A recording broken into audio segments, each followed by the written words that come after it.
Welcome back, everyone. This is Dave from Corn Productions, my co-host Stacie, here to do an overview and rankings of Quantum Leap Season 2. And we are recording this for Leap Day, so happy Leap Day. Happy Leap Day. Before going any further, I'll tell you a couple of things. One, this is not a sport-free podcast. If you haven't watched the episodes, I highly recommend you go and check them out, and then come back and give us a listen. Secondly, if you're listening on one of the platforms that this podcast is now available on, please subscribe. You'd also head over to my YouTube channel, Corn Productions, where additional content can be discovered, both Quantum Leap related and otherwise. If you're already on my YouTube channel, please like, share, and comment, as well as subscribing to our channel. Alright, shout-outs this week. Amanda, Brett Harris, Marty Abe, Ashley Wright, and Kelly M. all said Gideon. Yay. In the case of Ashley, he cheated a little bit. He saw that people were commenting Gideon, and he realized what the secret code was. But you know what? I believe that he finished it because I have faith in Ashley Wright. Brett Harris is interesting because I could have sworn he's commented before, probably last season, like on the finale. And I realized where he came from. He comes from the Facebook groups because I actually found him on one of the Facebook groups. Okay. I think yours specifically.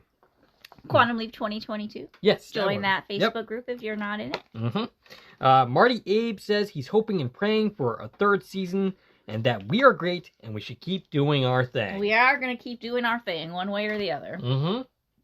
Whether there's a third season or not. Ice Cube's brother said he feels redeemed, but still wrong. And I said that he didn't really need redemption, that it's more like vindication for his thoughts and opinions. But he said, Hannah was one of the physicists and Gideon was Jeffrey. I didn't realize that he was mad and blamed Ben. That was a little unexpected. But I love how they showed Jeffrey's viewpoint. And you understand, a smart kid might perceive things in a certain light and give him a fire to become a billionaire. And also hold a grudge at the same time against Ben. It does seem like Ben and Hannah's love story was to save Ben. Addison and Tom's love story was to get her ready to reconnect with Ben, and that ending was a twist. I was expecting to have him and Addison switch places. I do hope this isn't the end of the series, because that's a mixed send-off. Okay, let's see. Amanda had quite a bit to say, as she usually does. Yeah, so she had to rewatch the episodes twice, because her husband, who only watches the show to humor her, never watched the original series at all. He was asleep Wednesday evening after that she was finally able to watch it. It was probably for the best, as I was a complete nerding out mess the first watch through. I just could not wait until he was ready to watch it yesterday, Thursday. I was pretty much a puddle on the floor when the gummy bear handling came out, and was a complete mess when Janice told the story, and we all know what she's referring to. Yeah, I think we were all right there with you. Right, absolutely. And she's assuming that her getting the story wrong was completely was her misspeaking. Yeah. We're going with that. Right, yeah. And she says it's nice finally at least being able to watch people, she's referring to us, who nerd out about Quantum Leap as much as I do. I hope there's a third season. I also hope the stars eventually align, so to speak, to give Scott Bakula the right motivation to step back into the shoes of Sam. We'll see about that. Well, first of all, we'll see if there's going to be a third season at all. Right. We'll also see if Scott Bakula ever returns. It's looking pretty not like it's going to happen anytime soon, if at all. Right. But you never know. We could, we could keep going, and it could be 5 years from now. Right. So you never know what's going to happen. And she said, what if Gideon Ridge was always the chip maker, but Gideon Ridge was originally a different person who was actually named Gideon Ridge, which I think is something that you sort of speculated about. Well, that's a whole nother level to say that, like, Gideon Ridge was a different Gideon Ridge. An actual person named Gideon Ridge, right. And then I don't know. Did Jeffrey kill the original Gideon Ridge and steal his identity? I mean, maybe it's possible. What if Jeffrey specifically chose that name because he beat the original Gideon out of essentially the path that put him in that position? Well, okay, maybe. It's a lot. Right. It's that whole time travel circular. You can't think too hard because Right. it blows up your mind. Plus, I'm pretty sure they're done with this. They're never going to return to this. No, I don't think we're going to Yeah. get any answers to our questions Right. that are left, but... So, another thought, maybe Jeffrey in the OG history just worked with the company which made the chip. Okay. I would like to see adult Jeffrey come back for a visit. That'd be kind of fun. It both give us a chance to essentially see an entirely new character, but also give the actor a chance to essentially play an entirely new character. I also like the idea of rotating holograms. I'm totally down for that. I've always been advocating for that. The Project Quantum Leap team is such a diverse set of personalities and skill sets that it opened up a ton of interesting possibilities. You know, like if the story applies to that particular character, bring them in. Have them be the hologram for that episode. So yeah, like I said, I'm totally down for that. Which I feel like that's more what we did in season 1. Yeah. The times that they guest hologrammed. Right. In season 2, I feel like, and this is one of the things I have in my notes for a couple of these episodes, is I feel like it was more like, oh, it's your turn. Right. And then it just happens to be that it fits them. Right. Which I don't like that. Yeah. I need to be like, oh, who's best in this moment? Let's throw them in. Right. Like, like specifically the One Night in Koreatown. Yes. He just happened to be on that leap. Right. Whereas he should have been specifically picked to go and do that. Exactly. Because it fits with his history. So Addison might not remember the original history now that her brain ought to be Swiss cheese, though we've seen no evidence of that so far. I would like to see a bit more explanation from Hannah about what she expected to happen. I don't know that we're going to get that. We're probably not going to, no. But I hope that we do, and of course, this is assuming the show continues on and on and on. Yep. I hope we do get to see Hannah again at some point, even as a one-off, run-in. Mm-hmm. It'd be sad if we never see her at all again. I know she's not coming back as a regular again. But... Yeah, I mean, there's no we could have her come back if the story makes sense to bring her back. Yeah. Ashley Wright says, season 3 or not, he's going to listen to whatever we do next. I'm absolutely positive of that because I've seen Ashley Wright in everything that we've ever done. So my theory is if it continues, I'm sure in the first version of the finish... I'm sure if the first version... Basically, you think it's going to be Sam in the bar, in Alice Place's bar. And basically the bar acts as a place for respite for leapers is his theory on what Alice Place bar was all about in the first place. Damian Wu commented on The Outsider. Now, Damian Wu is good for commenting on random videos. He said that he's not a lawyer, but he's pretty sure that you can't just break into someone's office and have that hold up in court. Yeah, probably not. I mean, if you're law enforcement, I don't think you can break into people's offices and expect that to count as evidence. I'm not sure how it works if someone else does it.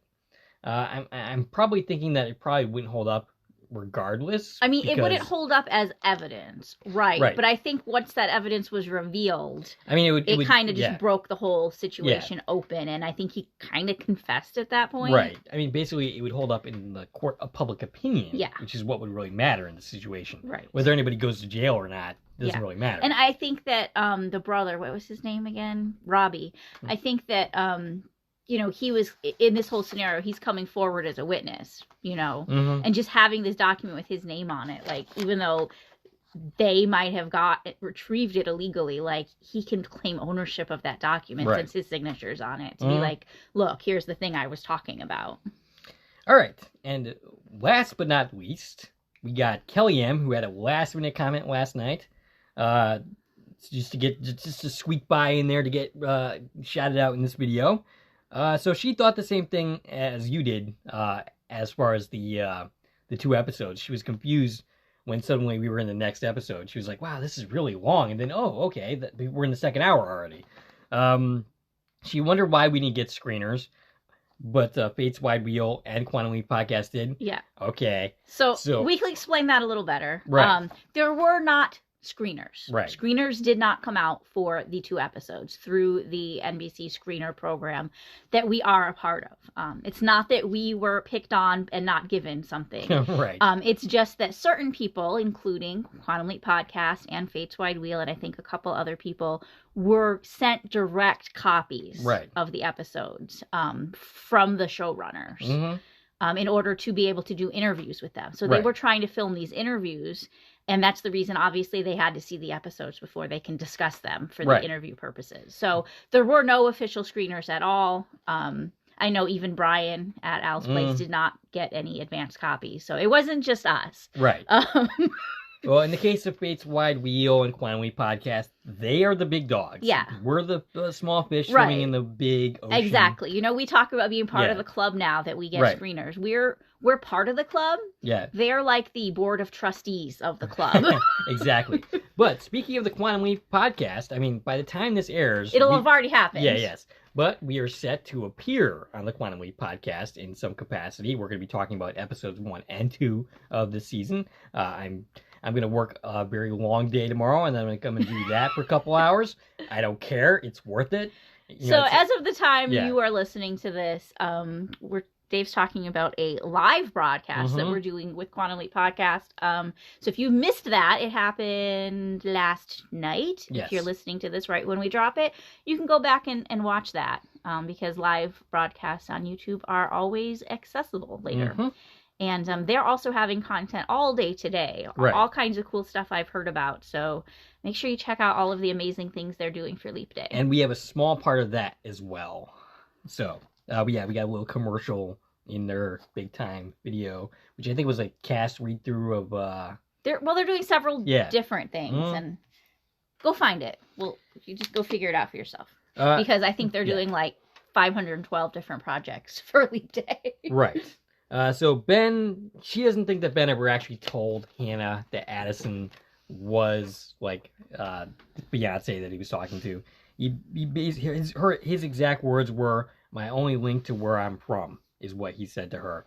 So he doesn't think that he ever actually revealed that part. But then remember, there was like that whole night that they spent together that we didn't get to privy to of what happened. And, quite possibly. You know, they potentially spent 12 hours talking. So we don't know exactly what she knows and what she doesn't know. So when she was watching the show with her dad, he pointed out the Pinto thing, that they explode if you rear end them. And he wouldn't have known that if he hadn't said anything, because, she's a youngin, and I'm also a youngin, so... Well, I don't know if we're youngins, no, I'm pretty old at this point, but I'm not old enough to quite recall the Pinto thing. That was like, what, 70s? I don't know. I don't know car things. It doesn't matter when it happened. All right, fair enough. And for that matter, I wouldn't have known this either, but she thinks Jen did complete what she was trying to do. We had questioned whether she had even finished what she was trying to do. She said that she saw the iPad thing or the whatever thing. The tablet. And it read 100%. Did it? Okay. Yeah. So she shut down the accelerator. So Gideon and Co had to go back and, start that up again, which bought Ben and company some time to fix things. And yeah, she thinks that the code... I mean, this is pretty obvious to me. I'm surprised this is even in question. That Hannah's code was meant to reunite Hannah and Ben. Yeah. And not think Hannah. That's Addison and Ben. I think that's pretty obvious, but I also still, a week later, am seeing so many people like, no, obviously Sam's in the imaging chamber. Right. They're going to be so disappointed. Yes. Guys, I mean, Bakula is not coming back this soon. I mean, if he's ever coming back, that's in question, but he's definitely not coming back. He's definitely not coming back right now, unless, something really drastic happens between now and then. And not only that, you missed the point. You didn't hear the line before that happened, which is from Hannah. She said, "Home is not a place, but a person." Right. Or a nomad. Now, if, and this is super if, 99.999% chance this would never happen, but if Scott Bakula were to call up, the showrunners and be like, "Hey, guess what? I do want to come back. I want to be in that accelerator right now," they'd say, "Cool, we're rewriting the story to bring you in right now." Yep. But that's not where they're going. Right. If he wanted that to happen, they would do it. I'm sure of that. Hey, you know what? I would like to appear in the accelerator. I'm fine with that. Anyway, so she actually also wondered about the Swiss cheese thing. She says it could be that they've since fixed the problem that caused the Swiss cheese memory, since Martinez didn't seem to have Swiss cheese memory either. Martinez is also from 30 years in the future. Right. As well as, when Ian leaves, they didn't seem to have that problem giving Dottie a message. Mm-hmm. So at some point that gets fixed, as well as retrieval. Right. Because Ian didn't continue leaping through time. They went back and wrote a code. Mm-hmm. So... She also theorized that since Addison leaped with permission, Ian or someone at the project was able to counteract the effect of Swiss cheese memory. Maybe. Whereas since Ben and Sam, for that matter, leapt alone, that they were not able to do that for them. Perhaps. Specifically. But maybe that would also mean retrieval would work for Addison. Yeah, perhaps. We actually meet, she says, we actually meet Gideon for the first time right after the letter was written. But we did hear his name earlier in the episode, so the timeline is still kind of wonky. I guess that could be someone else who was Gideon before the timeline changed, and it became Jeffrey turning into Gideon, but that does seem a little far-fetched. And that just gives me a headache even trying to think of it. But yeah, that is it for the comments. Stacie, your overall thoughts of season 2 as a whole. Well, I have one more thing to say about the finale, just since most of that was about that. One thing that I didn't learn until after we'd recorded, totally had missed, is that in the finale, the sister character, like the race car daughter sister. Yeah, okay. She was wearing a Carly Farmer t-shirt. Mm-hmm. Oh, okay. Yeah, totally missed that. That's pretty cool. And I didn't see people talking about it again until after we recorded. Speaking of which, you brought up the dad having been in the X-Files. Now, that brought up my interest. Okay. And I checked in to see what he exactly played. He was in an episode called X-Cops, and he was actually a cop in that episode that, it was actually an X-Files and Cops crossover, which was a silly concept, but they somehow managed to make it work. At least I think so. Some other fans don't think so, but, opinions are always split on every episode. But he played a character called Deputy Wetzel, I think his name was. And he saw something paranormal, and he didn't want to actually reveal what he saw because he was afraid of becoming a joke within the department. And it's funny because I remember his character in that episode and didn't recognize him at all when I saw him in the finale. But, it's been like 20-something years. So yeah. Yeah, all right. So back to season 2. All right. What do you think of overall season 2? So, in prepping for this, doing my rankings, I kind of made a little note card for each episode, and I got the episode description and some stuff that happened in the episode, the where and when and who of it all, and, what I liked about this episode, what I didn't like about this episode. And we're going to go through all the episodes and kind of, recap them a little bit. And then, trying to sort them to do my ranking, right? Mm-hmm. And I went about it kind of the same way I did last year, where I was like, here's, I made like 3 piles. I know these are the top. I know these are the bottom. Here's the middle, right? Mm-hmm. And what I realized is there's no bad episodes. Yeah, that's I like all of these episodes in this season. I had a really hard time putting things at the bottom. And that's my takeaway this season is I think it kind of blew me away. The season was really good. There's definitely, ones I like more than others, of course, and we'll get to that too. There's moments I don't like and little details I don't like, but compared to season 1, I think season 2 is just really strong. It's a strong season. And I think the episodes, for the most part, go together really well and play off of each other really well and, do good both as part of this overall story arc, but also as individual episodes that have good rewatchability. What's funny to me is people that I've seen in the Facebook groups or social media in general, they'll become hyper fixated on the one thing they don't like and everything sucks. Right. Like I tend to take what I like and just kind of leave the rest. I'll bring up, of course, the things I don't like. Yeah. But it doesn't ruin my enjoyment of the episode. I just kind of ignore that in favor of the things I do like. Right. And, but they'll just be like, there's still people that are like, there's one episode they don't like. And the entire season, and we're talking about The Family Treasure here. But they're like, the entire season was like this. No, it wasn't. That was one episode. And really one scene in one episode. Right, exactly. That was not the entire theme. That was not the entire thing about the entire episode. That was just one scene in a single episode. Right. You're telling me that ruined the season for you? Yeah. But like you just said, there are no actual bad episodes in this season. There are some that I enjoyed way more than others, and there's some that I didn't like quite as much, but I still like them. I can still find positive things to say about them. I can also find plenty of negative things to say in the episodes that I love. Right. But yeah, overall this is a pretty strong season. It hangs together pretty good. Up until the finale, I wasn't sure what I was going to say about the season, honestly. Right, exactly. But after watching the finale... And they did such a good job of calling back to, all of these different moments that were just kind of left hanging a little bit. And it's like, oh, that's why we did that. And that's why this happened. And there that comes back. And yeah, I think they did a really great job. Yeah. I think that everybody involved in this season did a fantastic job. I'm not sure what I was trying to say there.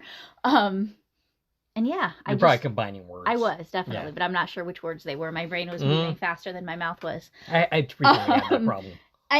Overall, I think this season was fantastic. That's my overall opinion. Yeah.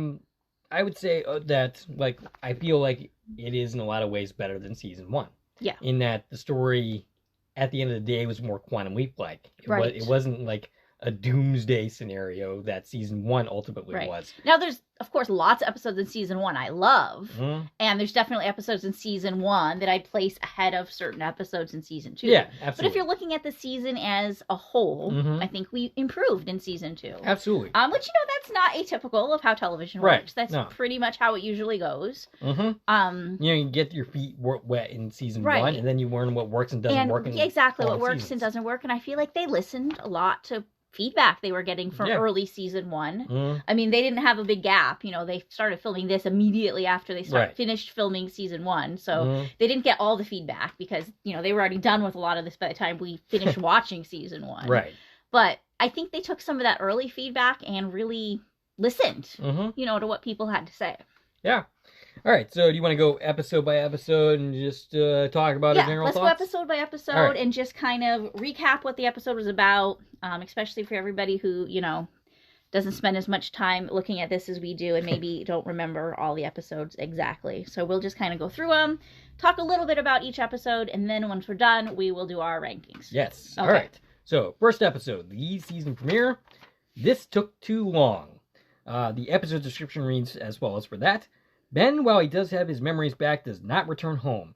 His next leap takes him somewhere on a plane over Russia in 1978. Okay, I have a completely different episode description. Oh, okay. What is yours? The one I copied says, instead of leaping home as expected, Ben finds himself in 1978 aboard a top-secret military flight transporting mysterious cargo. When the flight comes under attack, the plot deepens as Ben and the crew discover the sobering truth behind their mission. That is a lot more.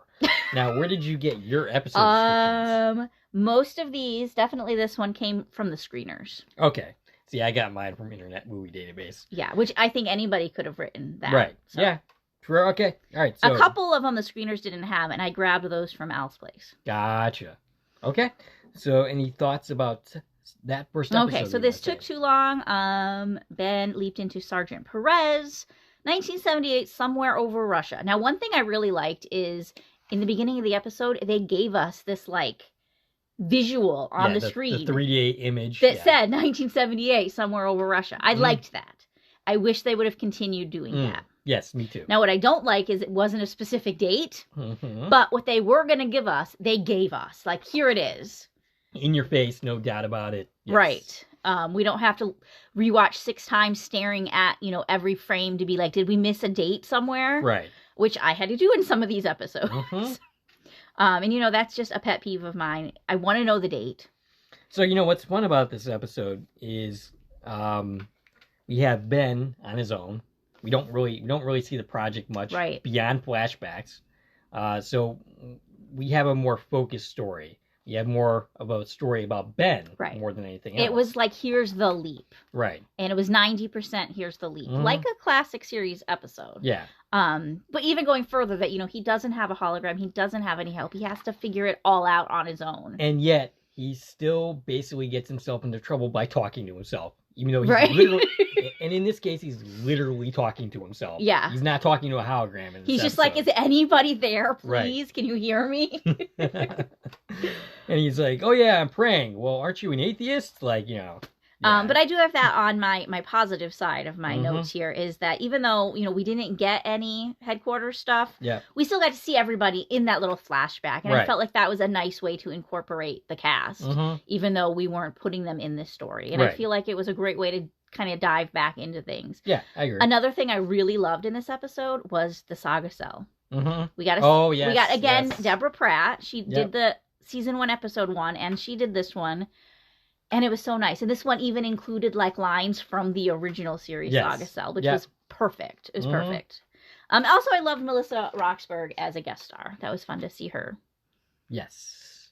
And your negatives? Let's see. Well, the no exact date thing. It's a little more actiony than I typically like. Although I was able to follow along in the story. I liked the episode as far as action goes. Right. But, it's just not my thing. Right. And then, we got the reveal. It's been 3 years. And, yeah, I know why they did it. Great. But it made me sad at the time watching it. I was like, I hate that. Right. I don't want to lose 3 years. Right.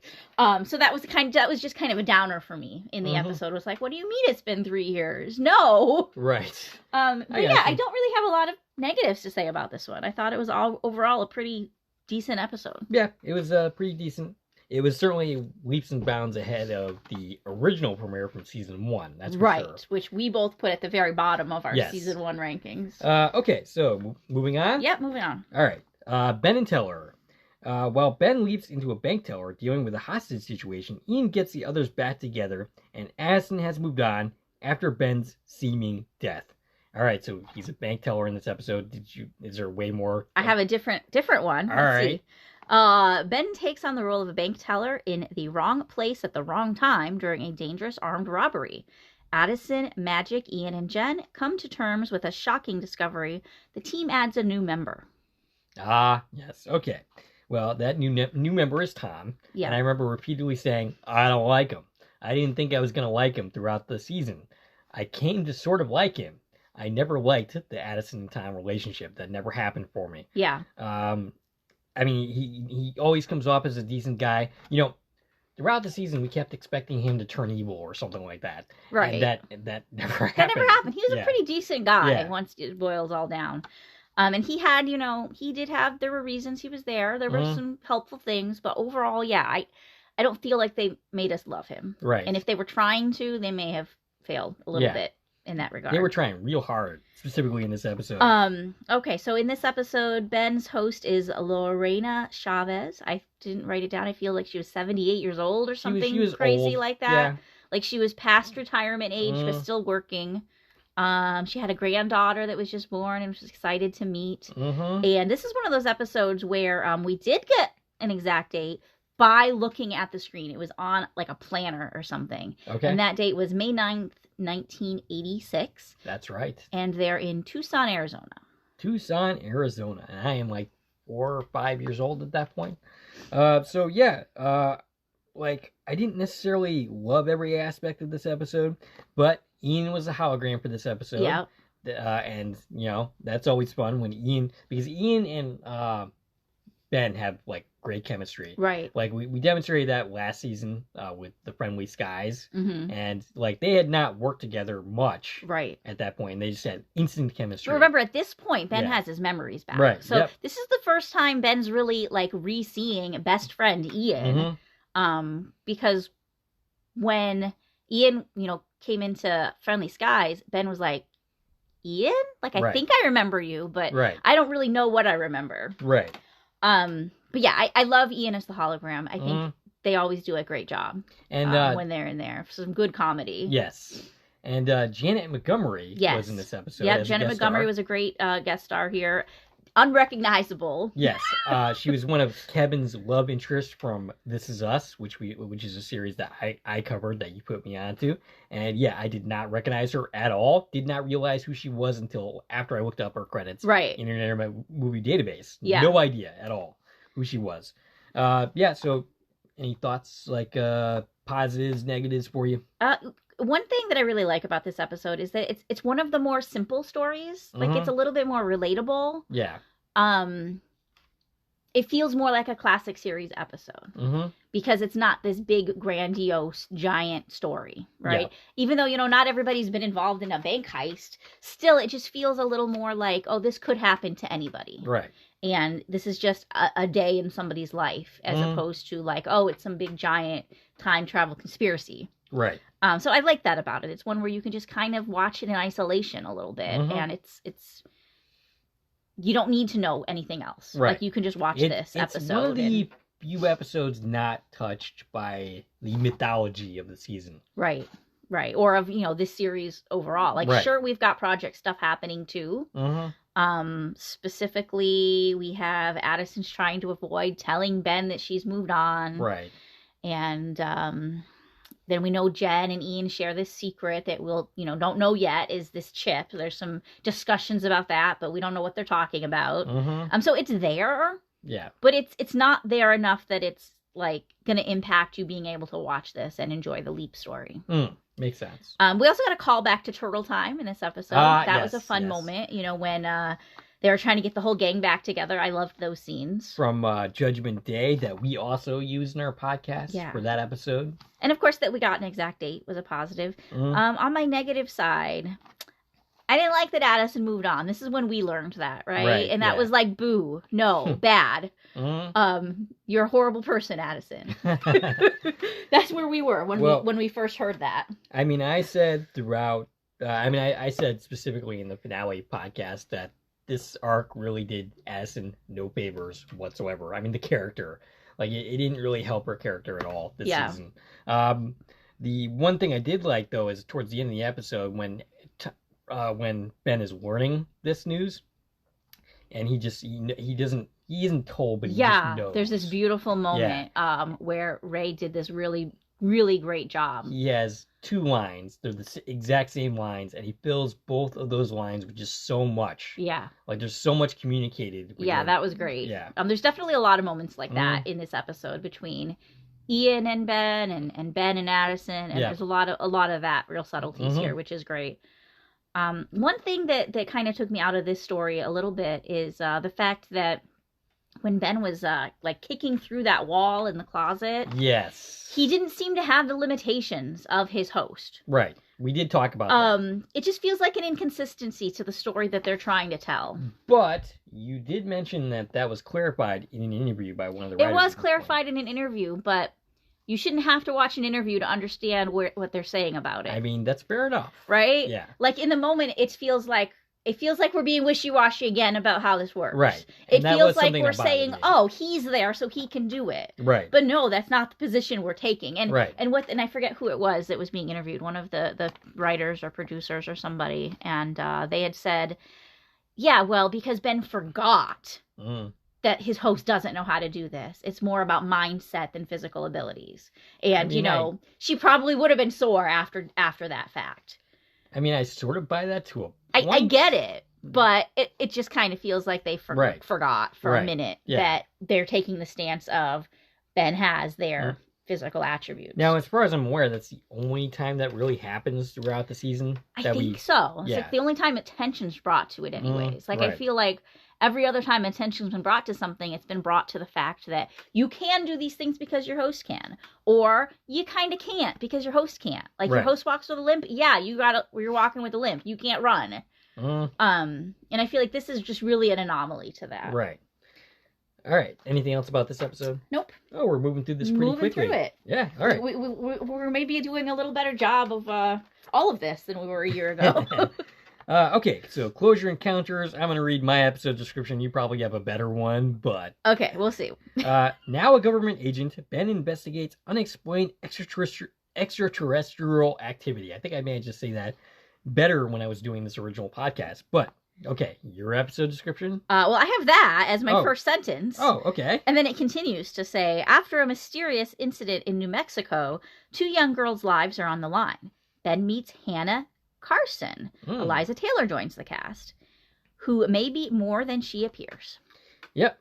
All right, so this is one of my favorite episodes. I mean, at the time, there was only 3 episodes. Yeah. That I was saying that at, so it's not like it had a whole lot of competition. But yeah, it had a very X-File-ish feeling to it. And the one thing that, and I, of course, love Hannah, and I love the introduction to her. The one thing that doesn't quite land with me is this whole idea that they try to get us to believe that Ben is behaving somehow recklessly because he's angry at Addison. Yeah.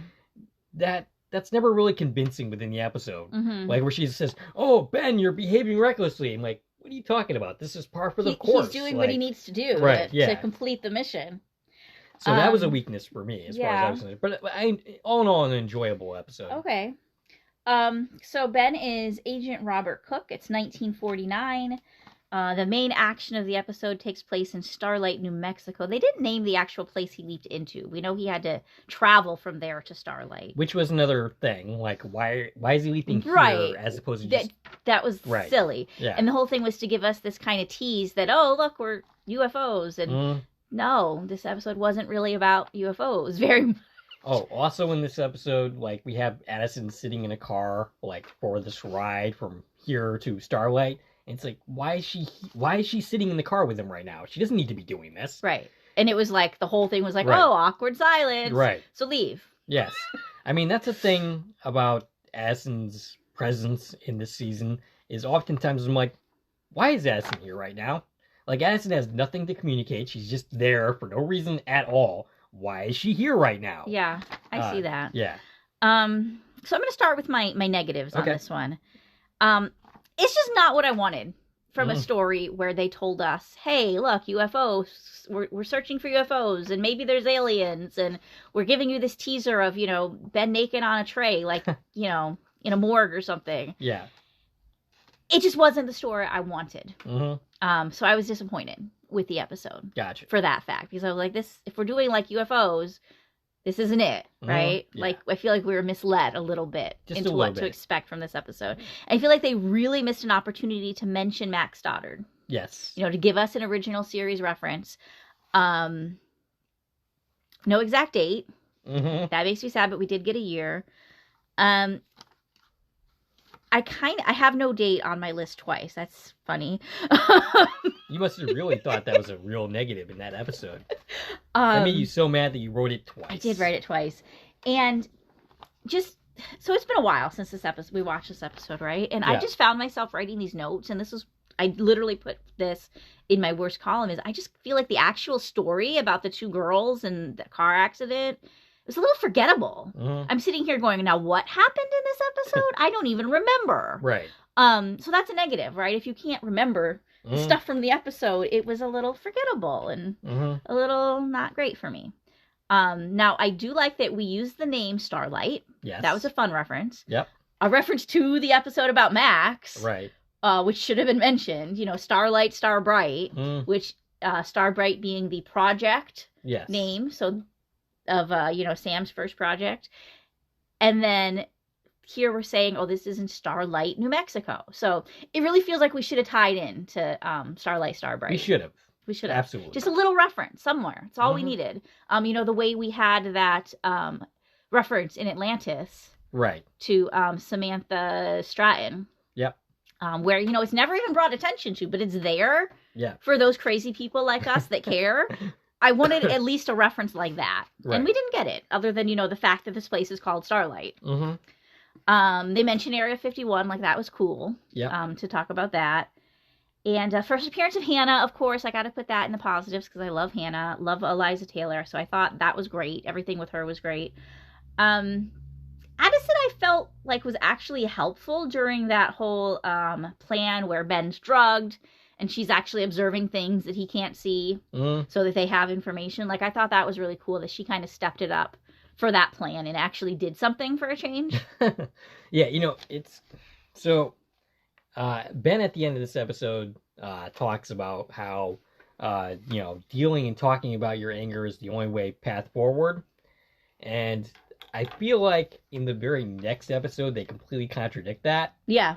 Which we'll get to in a moment. But it's like, the moral for Ben in this story is, talking about your anger is the only path forward.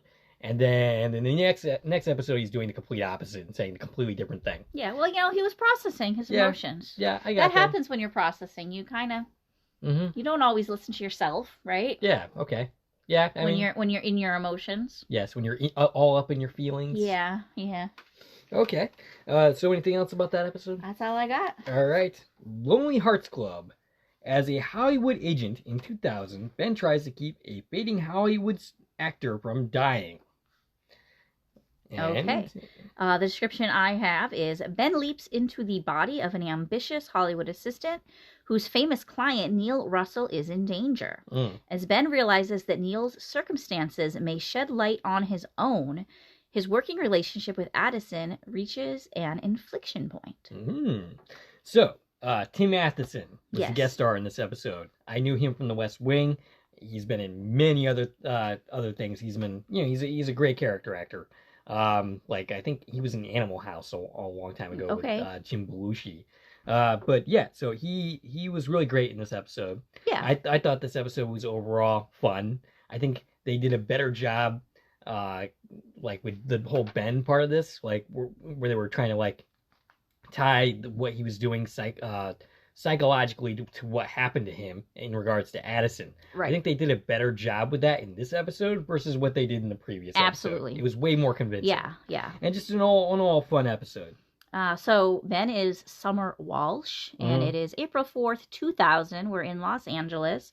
So this is one of the more recent leaps. Also, this is his first female host of the season. Yes. Which they drew zero attention to. Actually, you're wrong. I'm because wrong. he was a female in Ben and Teller. Oh, you're right. Yes. Okay, sorry. So his second one. Well, it was a time where they didn't really draw attention to it, right? There was like one line where he comes out of the store and is like, "Oh, we gotta go. There's been reports that some crazy lady's talking to herself, right?" And it was Ben talking to Addison. Yep. That's the only like time it's even acknowledged that he's a female in this episode. To the point where I remember people talking about it online, didn't even know that his host was female. Right. Like it was just such a quick blip. Oh, you're Summer. And let's move on. Right. Anyways, this is also the episode where back at the project, Tom had discovered those energy spikes. Oh, and yes. Ian's lying about, what's going on with the energy. Just to, keep track of where we are with all of that. Okay, so on my positive side, we got an exact date. Yay. We mentioned Sam in this episode. We did. So it's always great when that happens. Oh yeah, Tom had that speech at one point about one-way ticket that at first we thought was just like a throwaway moment, but it seems to actually be important to the overall story. And my other thing on my positive side is that Ian is with Rachel, and this is where Rachel makes her comeback, and we got to see Alice Crumbleberg again. Love her, and when we met her in season 1, I was like, I really hope that they get back together and we get to see her again. Absolutely. And learning that that's where Ian's path has taken them after 3 years, that was a nice moment for me. Yeah. And we got to see her several more times throughout the season. We did. So that was great. I love seeing Rachel. On the negative side. So I'm happy that Sam was mentioned, but it made me sad for Tom to say that leaping must be a one-way trip. And I still think they're wrong because by 20 whatever, when Ian leaped into Dottie, they were able to stop. They weren't leaping through time endlessly after that. Right. Yeah, that's an interesting contradiction. Right. And there's no swapping involved in that. You just stop leaping. I mean, we don't know the details around how did Ian leap and did somebody help them and what exactly happened afterwards. But we know that in the end of it, they ended up back in their own time. Right. So something has to advance in technology. Right. Within, the mythos of this universe. Yeah, that makes sense. Ben's eagerness to go off mission. Yes. Now, while it makes sense and it like you said, it fits better here. Yeah. It just felt really weird for me. And it made the story, just kind of hard for me to follow. Like, oh, you're just doing whatever? Okay, cool. Yeah. So, do you want to expand on that a little bit? You're thinking there? I just didn't love it. That's all. Okay. I like the story to I like to be able to follow the story and understand what we're doing and understand why things are happening. And he was just kind of all over the place. Okay, so Ben is pretty much too random for your taste in this episode. Yeah. I got you. And I think maybe it makes it a little, like I said about little bit like I'd said about the last episode, is kind of forgettable, right? Like, I don't remember all the details. Like, this happened, and this happened, and this happened. I just remember, like, yeah, he did a bunch of stuff that he wasn't supposed to do. Yeah, I just, I kind of found this, like, one of the more lighter and one of the Oh, yeah, it's definitely, like, it's, you know, episodes. more of a comedy episode. It's definitely, like, we needed a little bit of a breath of fresh air here. But then, of course, they tail end it with, like, this really emotional scene of... Oh, yeah. Of Ben telling Addison, like, I need a break from you. You Right. can't be my hologram anymore. So it's a light episode that's got some really big, powerful stuff happening in it, too. Yeah, there's definitely some emotional scenes within the course of this episode. Yeah, and you know, one other thing I didn't care for in this episode is it's one of these examples where Ziggy's portrayed as being completely useless. So the whole team sits down to read Neil's book. Instead of, like, Ziggy, read the book. Right. And then tell us what you found out. And they mentioned it in the episode, and Magic's like, oh, well, you know, Ziggy doesn't know how to read between the lines. Right. How do you know? Right. I mean, you obviously haven't watched the original series where Ziggy was able to read all of Shakespeare in 2.6 seconds and have comments about it. Right, yep. At least try. Give Ziggy the book, too. Right, yeah. Why wouldn't you do both? And all you got out of this was the fact that he had a daughter. Ziggy could have figured that much out. Yes, he could have. So they were underutilizing Ziggy, and I hate that they do that. Yeah, and that does not improve throughout the rest of the season. Yeah. Okay, so anything else? Nope. Moving on. Moving on to One Night in Koreatown. All right, so Ben lands in the body of an 18-year-old working for his father's shoe store in Los Angeles, Koreatown. At the start of the explosive 1992 riots, basing an emotional connection in the riots to his past, Magic joins Ben on the leap. And that's exactly what I have. So we're what do you know? samesies on that one. Okay. Well, you know, the one thing that... This is a good episode. I think that if they had stayed in one location, kind of made this a bottle episode, never left the store. Yeah. And just dealt with the dynamics, you know, along with the friend coming in instead of running away. I think if you explored the racial dynamics between all these characters and deal with their prejudices all in one room with the riots happening outside, I think that would have made for a stronger episode than when we got here. Okay. I think it's still good. I just think it doesn't quite reach greatness in my mind.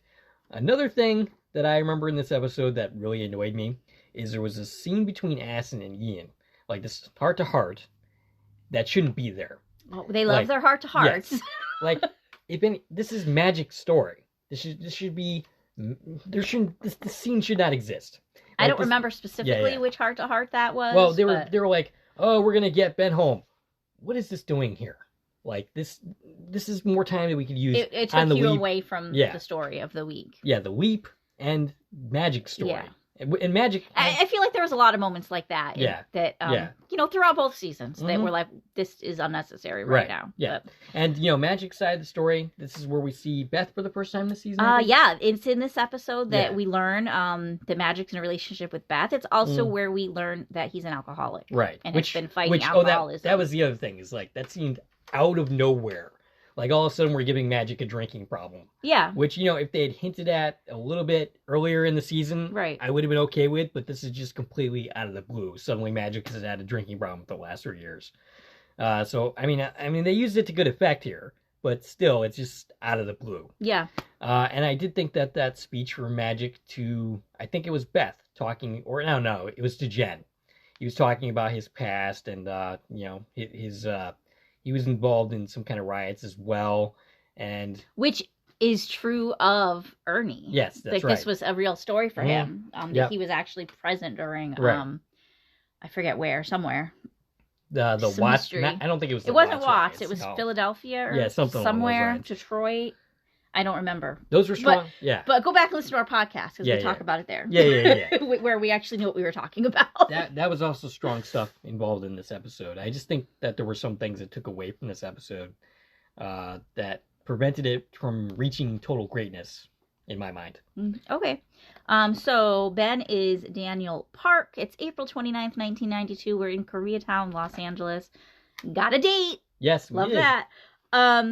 one thing I really loved about this episode is it's more history based Mm-hmm. than a lot of the current series Right, is. it's actual history. Yeah, like we're not dealing directly with like the actual historical events, but we are planting this story in real history. Like this day happened, there's news broadcasts of what actually happened, and we're like, here's an isolated story within that, which I think was really beautiful. I'd like to see more real history in this series, as opposed to like, oh yeah, something's happening somewhere, but this never happened in the real world.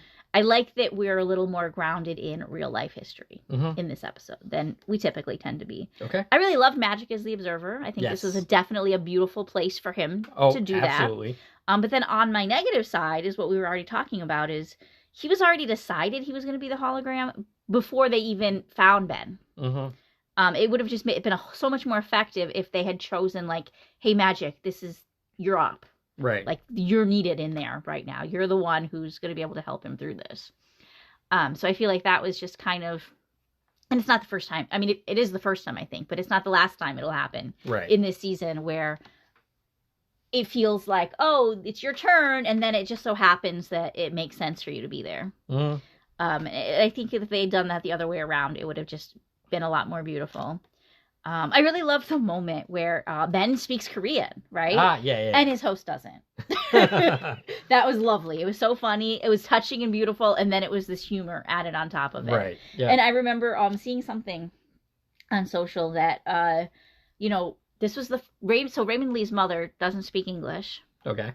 And this was the first time she got to see him speak Korean on television, right? So it was a big moment for their family, for her to be able to experience this. And then for us as a viewer, it was just like, oh, that's so funny, because the dad's like, when did you learn Korean?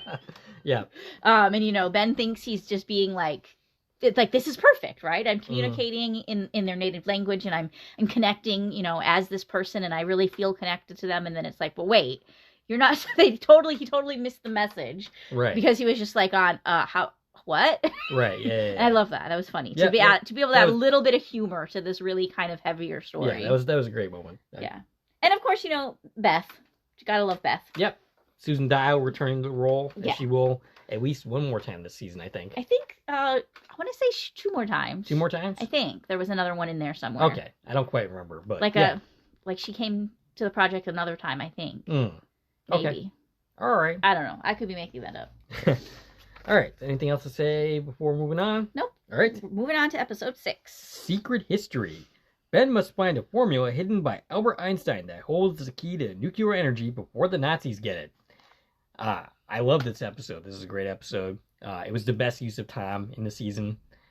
Perhaps the only time that he was ever really put to really particularly good use. Yeah. It starts off as Jen being the hologram and then morphs into Tom being the hologram, which shouldn't work, but it absolutely does. Like the chemistry between Peter Godot and Raymond Lee is excellent. Yeah. And also, of course, Hannah's in the story, and that's where she finds out who he is. Right. And this is a big one, this episode. Yes. It was a big one for us too. This is the first episode first screener. We had screeners for. Yeah. So this is where we joined the club. Yeah. We joined the secret Einstein club. So, this one I have a high affinity for. Let me read the description I have, which includes what you said, but it expands upon it a little bit. Okay. At Princeton University in 1955, Ben must find a formula hidden by Albert Einstein that holds the key to nuclear energy before the Nazis get it. He is surprised to run into a familiar face on campus. And he's Professor Henry McCoy. It's May 15th, 1955. We are at Princeton University in Princeton, New Jersey. Love that we got a date. Yeah. Back at the project, this is the episode where Ian gets threatened about the chip and you better stop using it all that. And then he asks Rachel to rewrite the firmware. Yeah. My notes say he asks Alice. Alice? Well, I mean, technically that's accurate. That is accurate. Yeah. In a very meta way. So that's where all this happened. So this is where we're really like deep into the chip story, right? And this is one of those that, on rewatch, I'll be curious to look at it from the perspective of where we are with the Jeffrey story. Like, we don't know about Jeffrey yet, obviously. Nope.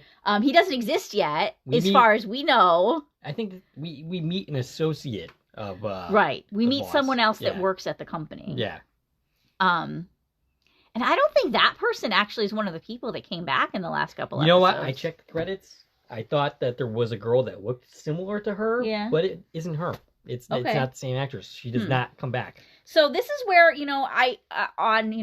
not to the episode itself, but after we finish the season, it's like, well, this episode would be stronger if they explain some of this a little better, right? Of the original history of it all. Right. Because obviously the chip exists, his company exists, Rachel's boss exists. They're threatening them, so something evil's happening. But, well, how does that tie into the fact that, we don't even know if Jeffrey exists, period. Right. And certainly Gideon doesn't. Right. Yeah. So this is where this is one of those episodes where it would really help me if we had more information than what we do. And I don't think we're going to. Oh, probably not. I don't think we're ever going to go back to it. But just like we're not going to go back to a nuclear apocalypse. Exactly. I mean, we might, but we're definitely not going back to Leaper X or any of that. Nope. But I really would hope that they would eventually tie in something about the apocalypse, because we definitely didn't address it at all. Yeah. So do you have anything else to say about this episode? I haven't even got to my likes or dislikes yet. Okay. Oh, yeah. I thought we did. I didn't even realize we didn't cover that yet. All right. So your pluses and negatives. Okay. So the return of Hannah obviously is a plus. Love her. Love that everything about her. Right. The history and the science of this story. I love that. It's Operation Paperclip. Right. Real history is being incorporated into this story. Yep. And scientific history, all real stuff that wasn't made up for the show. So that's awesome. As you said, Tom is the hologram. Loved him. It's the best I've ever felt about Tom in the whole season was during those scenes when he was the hologram. Right. He doesn't have a good role even for the rest of the season. Yeah. This is it. This is as good as it gets. For the worst side, no Magic. He wasn't in this episode. This is the one where, Magic took a sick day. He was off filming. Or personal day. He was off filming Ghostbusters. Yeah. And fighting alcoholism. Yes. That's where that's probably the more official reason for his absence, but and it's a little more action and fighting than I typically like. I could have used with a little less sword fighting and punch a Nazi, but people like that, so hey. Yeah. But that for me is, the worst part of the episode is like, oh, they're dueling now, okay. Right. Yep. There's 3 different scenes where, Hannah's fighting people, and it's like, is that okay? Yeah. She's a scientist, great, but I don't need her, hitting somebody over the head. Well, we know she's capable of it. She is. It does definitely comes back. It does. That's what I have on my list. And, just as far as the overall season and that story, again, this is not in my notes, but just coming to me. So while we're here, I'll just want to mention it, to remember where we are as far as the Hannah's timeline, because this is also one thing that talking about this episode online, I've seen people bring this episode up and are confused by it, saying, oh, in the original history Hannah died. Right. That's not true. In the original history, at the beginning of this leap, Hannah's story was that she's here, she's doing great things, but she never got credit for any of her work. Right. Her career never progressed beyond a research assistant. And her name was never put on her things that were being published that she's telling Ben about. And then somewhere in the middle of the leap, history's changed where, she's going to die now. Yeah, because Ben specifically changed right, something. because she's helping. As soon as Ben was like, sure, you can help me find this the equation. Right. Help me with that. She ends up dead. Right? She becomes a target. She in the middle of this episode for a brief time, the history is that she's dead. Right. Sort of like, how Bingo ended up dead in Leap for Lisa. Right. For just a short while, and then it got fixed. Where in the same thing here. Ben fixed it. By the end of the episode, not only doesn't she die, now she gets credit for her work and her career gets advanced, tenfold. Right. So it's in that intermediary where she was dead for a little bit. Where are we with the chip and the boss during that part of the story? Right. Because during that part of the story, for sure, Jeffrey doesn't exist at all. You don't think she meets Josh and then... I mean, talking about the middle of this episode where, she's about to die. Well, yeah. In this moment, they're like, she dies tonight. That's going to happen unless you change it. So for a third of this episode, Jeffrey should not exist during that moment. And I mean, I guess you could bring up the quantum bubble and all that. So that's how they kind of explain, mid-leap inconsistencies like that. Right. But still, it's like, it complicates the storyline. It does. Do you know what I'm saying? Yeah. I mean, at this point in time, when you're watching this episode, you, of course, don't know that. You don't know anything about Jeffrey. Right, yeah, so. And that's just one of those things that my mind would be like, well, wait a minute. Who is the evil person that's even threatening Ian? You know, it's not Gideon. Right. Is it Jeffrey? Yeah. Is it a totally different person? Mm-hmm. That, I don't know. So, someone always was meant to threaten Ben. Even in the original history. Yeah. Okay. Maybe it's the Nazis. Perhaps. Perhaps this guy was never found out as a Nazi. Yeah. In the original history, so he went on to become the big bad. Maybe. And it was his son. Yeah. Okay. Anything else about this episode? No, I loved the episode. Yes. It was Moving great. on. Okay. A Kind of Magic.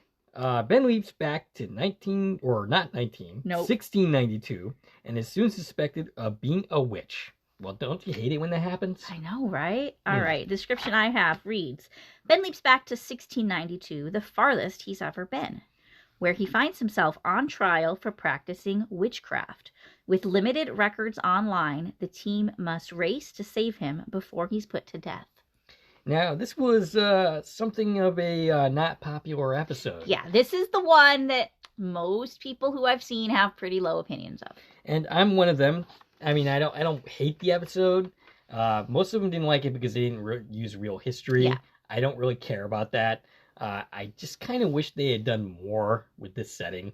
I think of all the episodes, I mean, on one hand, on the positive side, this is one of those episodes that you can watch that doesn't really have much to do with the ongoing story of the season. Not really at all, I don't think. You can watch this episode in isolation. On the other hand, that's also a weakness in my mind, because it has the least to do with the overall story, in my view. But yeah, it's a good episode. I just kind of wanted more from it than we got. And on that note, if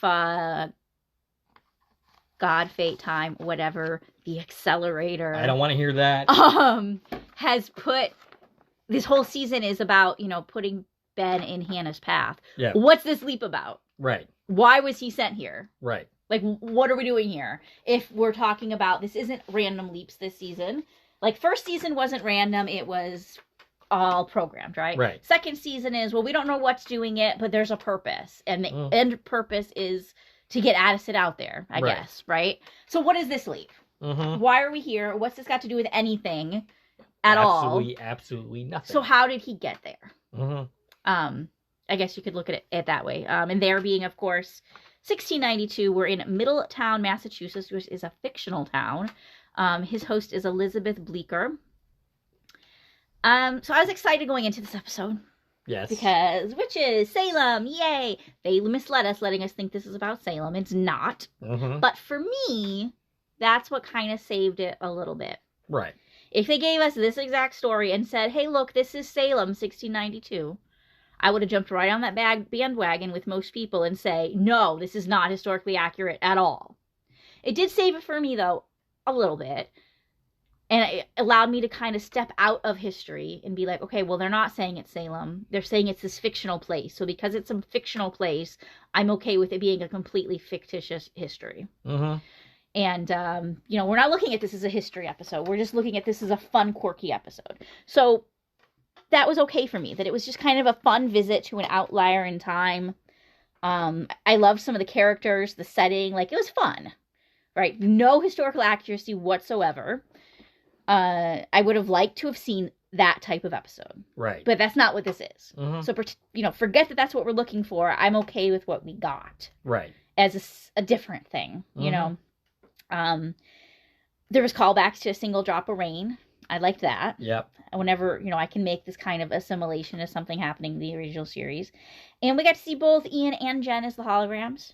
Ah, yes. And I kind of loved what they did with them. I thought that was really good. Yes, that's actually the only part that ties into the overall story, is the fact that Addison does come back as Ben's hologram. Right, Addison comes back at the end, so all three of them got a chance in the imaging chamber during this episode. Yeah. And we got that kind of momentary reconciliation between Ben and Addison, which, notice I didn't put that in my best, because, okay, whatever. You didn't want to be there, you're there, cool. But Ian and Jen, I really enjoyed. Yeah. Their moments as the hologram. So I do have one point overall between when she left as a hologram in Lonely Hearts Club to now, in that they made Addison completely useless. Okay, so she's not the hologram. She can't have any other thing to do because she really doesn't have anything else to do. But she points that out too. Yeah. Like they're not oblivious to it. No. Like it's self-referential. She says, "What? I'm the worst intern ever. Like I'm just here." Right. It's like, I don't know. I kind of. She doesn't know the tech stuff. Right. She can't go help. She's just kind of like twiddling her thumbs. On the other hand, I kind of wish they had made more of a point of that. Like, to fit in with the overall story of the season is to, I'm not necessarily her uselessness, but the idea of her she was originally supposed to be the Leaper. Right. I kind of wish they had played with that a little bit more throughout the season. And I think like maybe they did subtly in more places than we maybe acknowledged at the time. Because at the time it's like, yeah, we know that, so what? Right. But where we land, yeah, maybe on rewatch, like those points will pop out a little more. I mean, I think maybe I just need to rewatch the entire season again. Which we're gonna do tomorrow. Yeah. Well, I mean, at least part of it. I think I'm. You're gonna go to bed at some point. Yes, I will. I'm not gonna be up till 3:00 in the morning. And this is yesterday. Yes. Time travel, folks. When you're listening to this. Yep. All right. And then let's see, what else did I have on my negative side? We didn't get any mirror image in this one. They filmed one and cut it for time. I find that stupid. If you're going to cut something, 2 seconds of somebody's mirror image is not the thing to cut. Right. That's what makes Quantum Leap. I mean, no, that's not what makes Quantum Leap. But that's a staple in Quantum Leap is show us who this person is, and we didn't get that. And the fact that they filmed it and then didn't show it to us, I don't like that. Right. Oh, yeah. And of course, my big thing with, anytime we're going back any great distance in time. Yep. I know where you're going. Sorry. They don't even address like how big of a deal it is when you make changes that far back in history. The butterfly effect of it. Right. Which obviously they're acknowledging in this series that that's a thing. Right. Yeah, and I said this a lot last season with Salvation or Bust, and this is of course even further back, much further back. Yep. 200 years further back.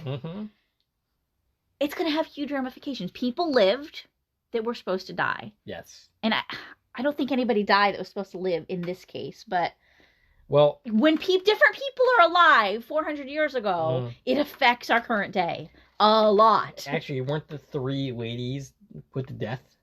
So weren't they all saved? Right. People lived that were originally supposed to die. And you said that nobody... I said I'm not sure if anybody died in this version that originally lived. Oh, yeah, I got you. Which, would eliminate people completely from time. Yes. But if you've watched Timeless, you'll understand that just saving somebody who was originally supposed to die could make present-day people disappear. Because generation after generation after generation, there's going to be new people in the timeline. And that's going to affect who people marry and who they have children with. And then certain people that originally existed, poof, don't exist anymore because other people exist instead. Right. Because relationships change. And huge butterfly effects when you make people live or die. Which is what we do. Like, that's what Quantum Leap's all about. Quantum Leap should be making much bigger ripples than what we see in the series, in both series, in general. Yes. But when it's something... the farther back you go, the bigger those ripples are going to be. Right. And we don't acknowledge it in the slightest. But we acknowledge the butterfly effect for something that happens much closer to our actual timeline. Right, because that's directly affecting our people. But they should be concerned that this might affect them too. Right. I mean, even as far as Ian was like, my great-grandmother was accused of witchcraft. Right. This could have affected her in some way, shape, or form. Right. You know what I mean? Like, they should at least acknowledge, whoa, we got to be careful about what we change. Right. And they don't. They are not. They don't acknowledge that at all. Yes. All right. Anything else for that episode? No. Moving on. Okay. Nomads. And this was the mid-season finale. Episode 8. We were pretty... I mean, at this time, we didn't know whether we were going to get more episodes this season or not. Right. So this was the last one filmed prior to the strikes. So this very well could have been the season finale of season 2. Thankfully, that turned out not to be the case. But the episode description reads as follows. When Ben leaps as far as Egypt into undercover CIA agent caught in a dangerous game of international espionage, he must move quickly to save a woman's life. And that's the same as what I have. Well, what do you know? Yeah. His host is Michael Allison, and it is May 1961, and we are in Giza and Cairo, Egypt. And we have the guest star, Lou Diamond Phillips. Lou Diamond Phillips was in this one. I got the name right. I sometimes switch that around a little bit. But yes, so that was kind of fun. And, this is an overall fun episode. Another home run. One of the few that kind of leap ahead of the pack of episodes. Yeah. The big deal for this one is it was filmed on location. Yes. So that was pretty amazing if they were able to do that and not just, green screen everything. And this is the one where back at the project, Addison finds the ring, and she spends the whole episode thinking that Tom's about to propose, and then he doesn't. Instead, he brings home the DARPA file. Right. This is the first time we mention Hannah's code. Mm-hmm.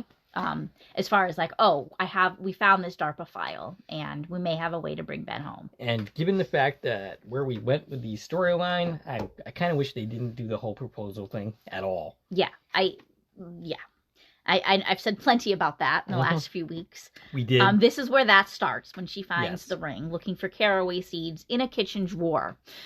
Now, part of it is they didn't know how many more episodes they were going to get to tell this story. But at the same time, you knew you were getting 5 episodes when you started filming them. And I guess this is something we should talk about. I'll say now, I guess, since I'm already doing it. Yeah. But yeah, I mean, if you knew how many episodes you had, you maybe should have abandoned the whole proposal thing, because there was no way to do it effectively without it being rushed or stupid. And unfortunately, how they handled it ended up both. Yeah, I agree with that. Yeah. Okay, so positives. Yep. Hannah. Mm-hmm. Got to see Hannah again. Hannah. Love the Hannah of it all. And how cool of a location for them to be in. It was all just very beautiful. And in a meta level, seeing the cast and the crew talk about going to Egypt and being able to actually film there, and how spectacular and over the top that experience was. Yes. Adds to the magic of the episode. Watching it and knowing they really did get to experience this. Yes. How cool. Mm-hmm. Ben thinks he might be stranded in time. Yes. During this episode. So they deal with the concept of what happens if Ben fails a mission. Right. And it's, I think it's really kind of fun that they, took the time to actually explore that. I love that they did that. I do wish they had explored it even a little bit further. Because it was really a very short time between he's like, oh, I'm stuck here, let's make out, to, oh, wait, we still have a chance of completing the mission. This also has one of the few times that I really enjoyed the project scenes. For the most part, I kind of felt like the project scenes were disposable this year. This one actually has a really good scene where they're talking about the possibly Ben being stuck in time, and Addison getting words in on that. Yeah. And it's really well done. Yeah. I love that they addressed that, and that we had that moment where we feel like we failed. And I do wish they'd expanded upon it more. Yeah. On my negative side, I just had a really hard time following the whole spy storyline. And that's a me thing. I was just I don't even know what's happening because I cannot follow along. Right. But that's definitely a me thing. Yeah. That I'm just not into spy movies. That's probably how I feel about what the family treasure is. I was just not able to follow the treasure aspect of that episode. It's just not something that my brain computes at all. It's people come to some conclusions and I go, if you say so. Right. But yeah. So anything more? Nope, that's all I got for Nomads. All right, moving along. Off the cuff. And this is the season premiere, or the mid-season premiere, even though we're more than halfway through the season. Right, yeah. So the episode's description for that: when Ben leaps into a bounty hunter escorting the world's most slippery criminal, a deadly pursuit forces them to go into hiding. But Ben quickly realizes this leap is more than meets the eye. Addison faces a difficult decision. Okay. And I have the same. All right, so first half of this episode, not a fan. Okay. When I was watching this episode originally, I'm like, okay. I had the same feelings that Damon had from Abandoned Entanglement, which I when I was watching the episode, because, hey, that was one that you appeared on. Yes, I did. And where it's like, okay, we've already done this. We've already done the bounty hunter episode. Mm-hmm. And I didn't really like Kevin that much. He's a kind of an irritating character. He never really gets redeemed. See, I kind of like him though. Yeah? Like, I like him for what he is. Okay. I think it was a fun character. You accept he him was a on his memorable terms. character, Okay. I think. All right. But yeah, I mean, like, we did the bounty hunter episode with A Decent Proposal. Right. We were initially comparing that to the episode of the original series, Hunting We Will Go. Hunting We Will Go. Yeah. But this one is actually more like that. This is much more like that. And for that reason, I feel like this was the better bounty hunter episode. Okay. I kind of like the original one. For a, Quantum Leap bounty hunter episode, I like that this was reminiscent of our original Quantum Leap bounty hunter episode. Right. So the first half of this episode, I'm like, meh. But then Hannah appears. Hannah! On my positive side, Hannah! The second half of the episode is way better. And it definitely improves at that point. Okay, I can see that. Yeah. I like this episode. Okay, while it's super actiony, and you know my opinions on that, I still was able to follow along what was happening in this story and enjoy the leap part of it. Yeah. Maybe that was Hannah. Maybe it was Hannah doing science stuff that made me not mind the action as much. And it is kind of the same thing I said about Secret History. So I think it is. I think it's Hannah. As long as she's there, she can say the action is saved on me. She definitely improves any episode that she appears in. I loved all the pop culture references in this one. There were a ton of them. And I think that was just really fun. So we had this kind of full action, but also I'm okay with that.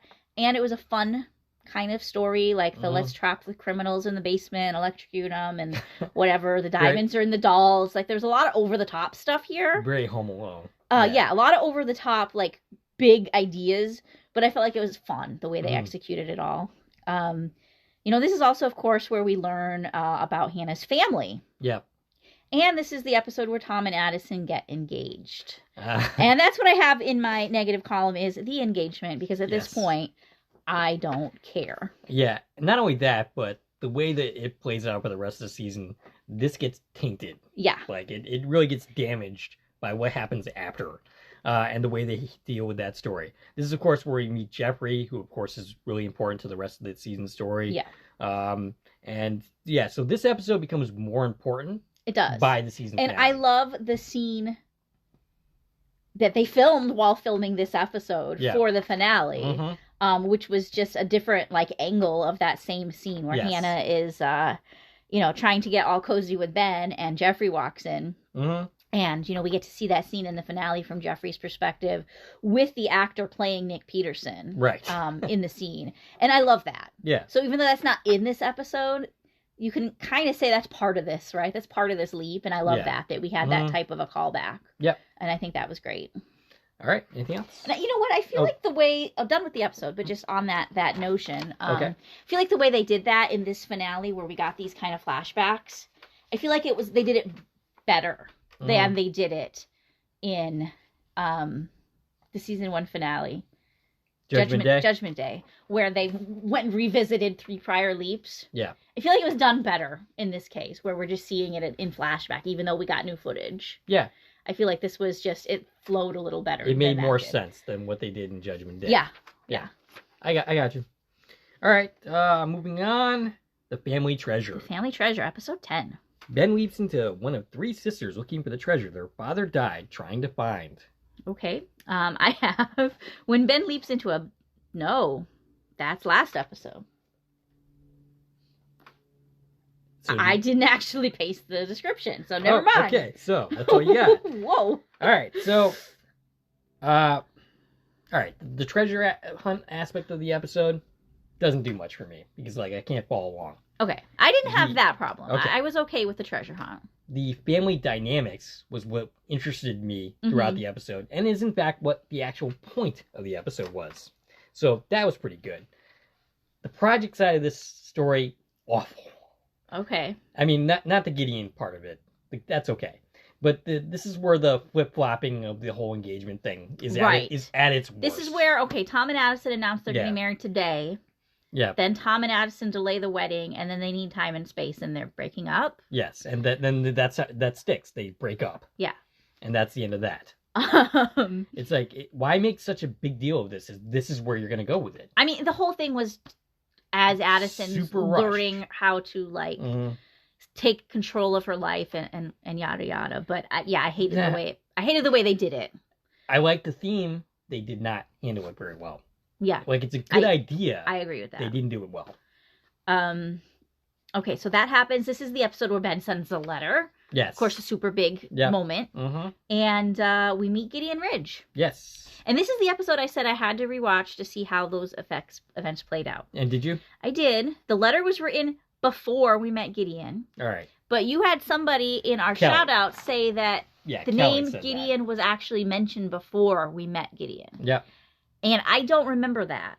I vaguely have a memory of that. So, not knowing that tidbit, I have in my notes here that, you know, the letter was written before we ever heard the name Gideon, so that fixed it for me. Yeah. That Gideon didn't exist before this minute. Maybe it was, I'm not a great person, Jeffrey. Right. But it wasn't the I have a total vendetta Gideon. Gotcha. Until the moment the letter exists. Because the minute the letter exists, Josh dies in the car crash. Yeah. And Jeffrey is eventually going to read that letter, whether or not Ben's there for the fire. Jeffrey gets that letter in his hands and reads it and knows that his mother had a lover named Ben, who knew things about the past or the future, or whatever I'm trying to say. Yeah.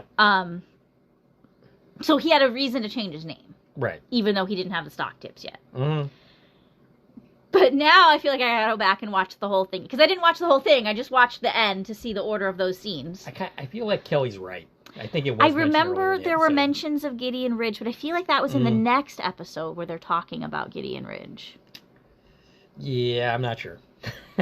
And I thought that in this episode, when he comes in and introduces himself, is the first time we're hearing the name Gideon. But I could be wrong. Yeah. I could be wrong.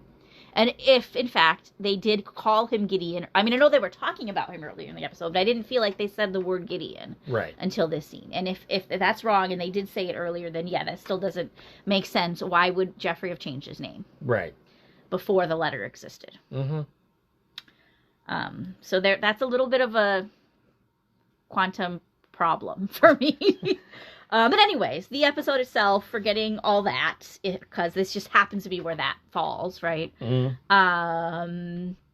Ben's host is not doctor. Nadia is not a doctor. Is any of your notes right for this one? I was working on these while my mom was over for the weekend, and I was a little distracted, and I was copying and pasting into my template from last year when we did this. Oh, okay. So I think the doctor must be left over from his host in episode 10 last year, which was Ben's song for the defense. No. Ben, Paging Dr. Song. Paging Dr. Song. Okay. Where he was a doctor. Yep. So anyways, his host is Nadia Malik. It's 1953. Don't have an exact date. And that's on my negative for this one is we only know 1953 because of the episode description. Yes. It was literally not mentioned in the episode anywhere. Right. We got 1950s mentioned in the episode. The only reason we know 1953 is because the episode description told us so, and that's not acceptable for me. It's bad enough we don't get an exact date, but not even to be told an exact year. Right. I can't handle that. And he leaps into Texas, somewhere near the Mexico border, and then the main part of the story takes place in Dos Estrellas, Mexico. Let's see, what else did we not talk about yet? Of course, this is the episode that the haters hate. Yes, of course. I think they handled it really beautifully. The way that they incorporated, like, the characters' stories into all of it. Like, I that was great. I thought all of the actors did an amazing job. I thought the characterizations made sense to me. And people are like, oh, that doesn't make sense in the 50s. It does. You're just not used to seeing these stories in the 50s. These things still happened. Right. We made that argument. I had somebody in the comments who I did not shout out because I don't shout out comments like that. Right. But they specifically said that, oh, it was totally out of place within the episode. I'm sorry, did you watch this episode? Because there were They didn't. I'm telling you, they didn't. There were earlier hints of it earlier in the episode. Little breadcrumbs spread throughout the episode that led to that scene. Yeah. It was not out of place. It was definitely supposed to be a part of the episode all along. Exactly. I mean, of course it was, because it was written by Shakina. And this is one of her issues. Yeah. So yes, that it was not out of place. It was not out of place. So if you it's not out of place yeah. in any way of saying that statement. I think yeah. it was handled really beautiful. Yeah. You know, you have people saying, "Oh, they're shoving these issues down our throats." No, they're not.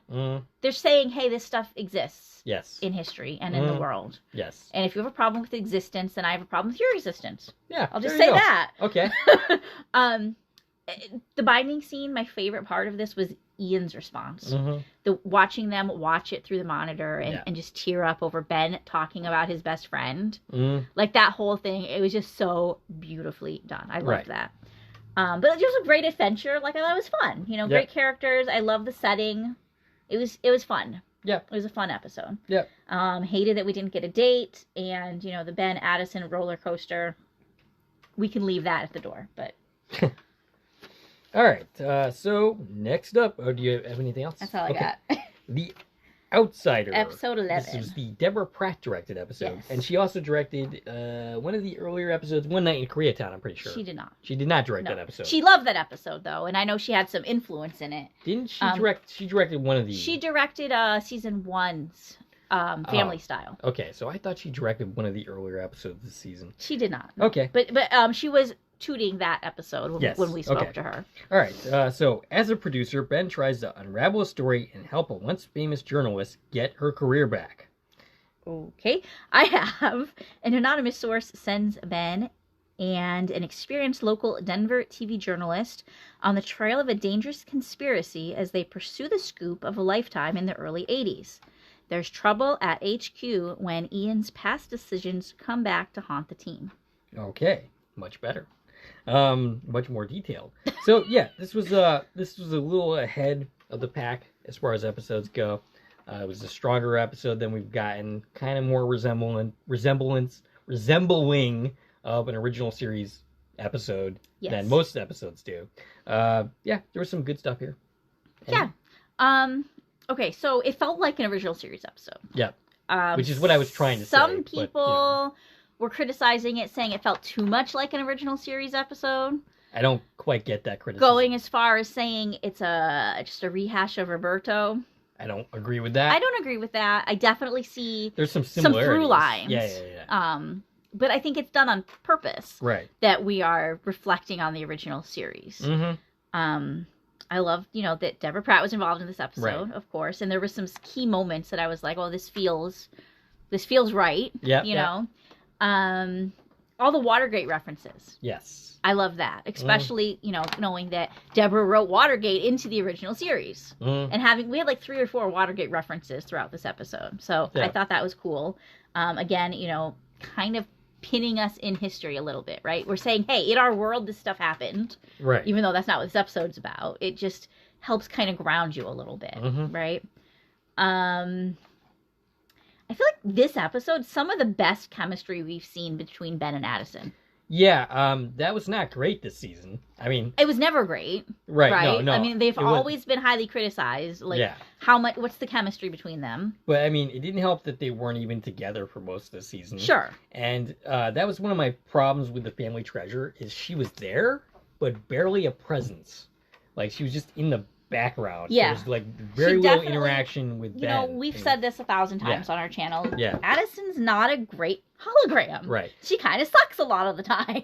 But she did good things in that episode. It's just that she had no presence. Like, she was kind of there, but not really. There was not any interaction really a lot with Ben. She was just kind of like over here, and she was doing things. She was doing good things. Just she was there but barely present. Yeah. If that makes any sense. So knowing, that they're going to be together in season 3, when it is renewed, keep that positive energy going. All right, let's do it. I feel like this maybe was a chance for us to see, like, oh, look, here's what the dynamic can be between them. Yeah.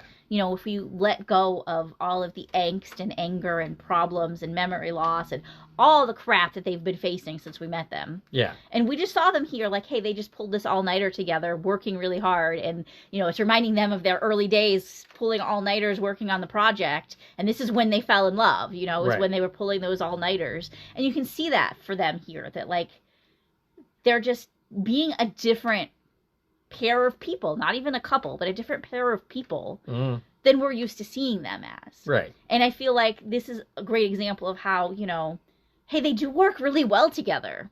And maybe they could do really great things leaping together. Yeah. And how we can really see them have a different dynamic next season. Mm-hmm. I would, I'm looking forward to seeing that.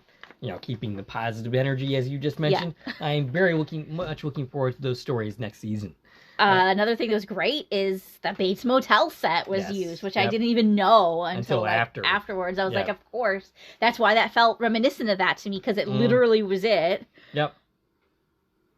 And this is the episode where we got the dedication to Matt Dale. Yes. Yep. Yes, and Leap Day is Matt Day. Yes. Which was yesterday in the timeline? Today. It's happening today. It's happening today, right now. It's Leap Day. Yeah, I'm sorry. I got confused as to where I was in history. All right. Oh my goodness. Yeah, so if you don't know, the GoFundMe to raise money for Matt's family is collecting donations today, and go throw them some money if you have it to spare. Yep. Yeah. My worst on my negative side here is Ziggy's pretty useless in this episode.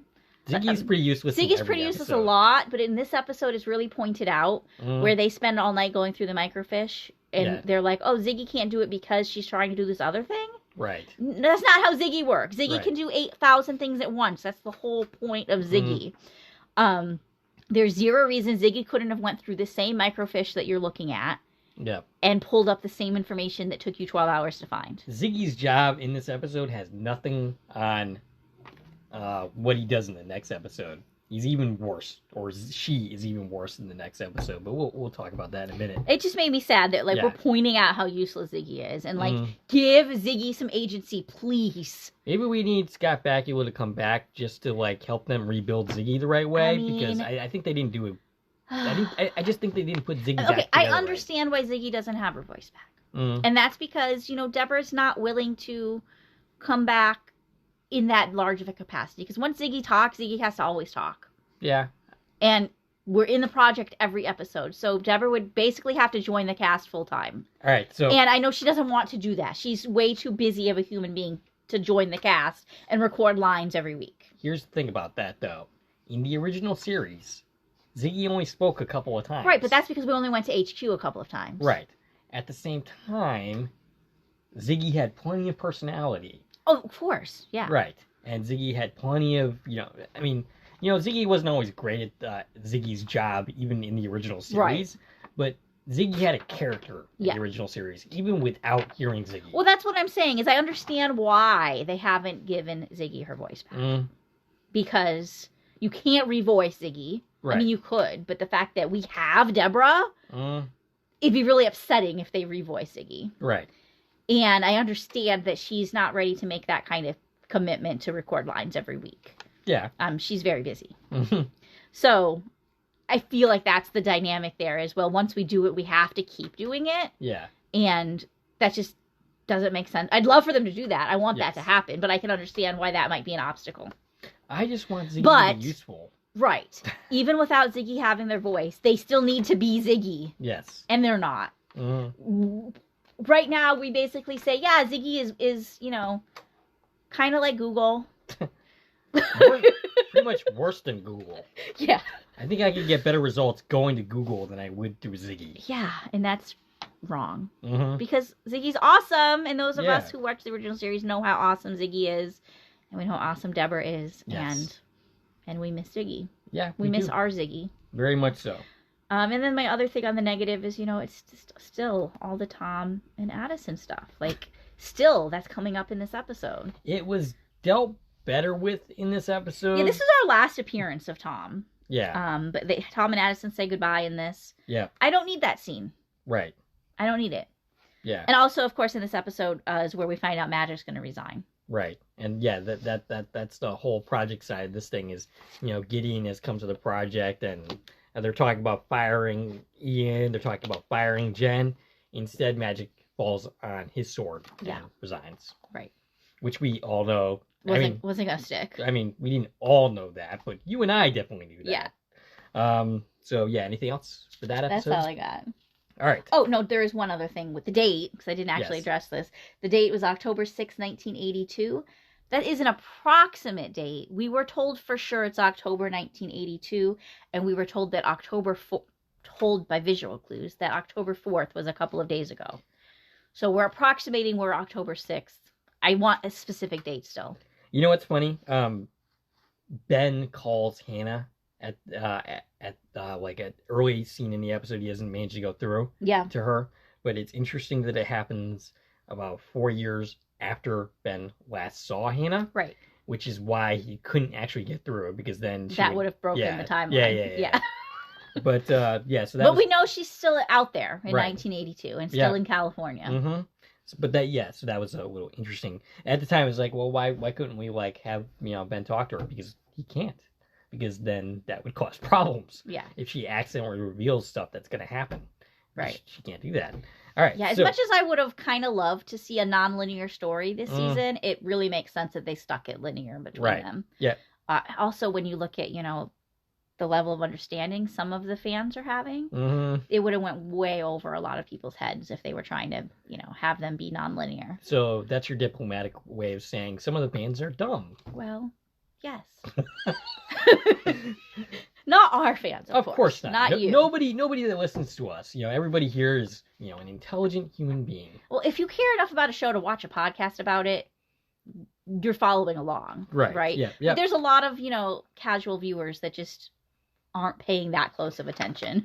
Well, sometimes I watch podcasts just to have them explain to me what I didn't understand. Sure. Yeah. Sure. So, they could be listening to us trying to understand the story. Right. But it's generally the people who don't know that they don't understand that are the problem here. Yeah, I got you. All right.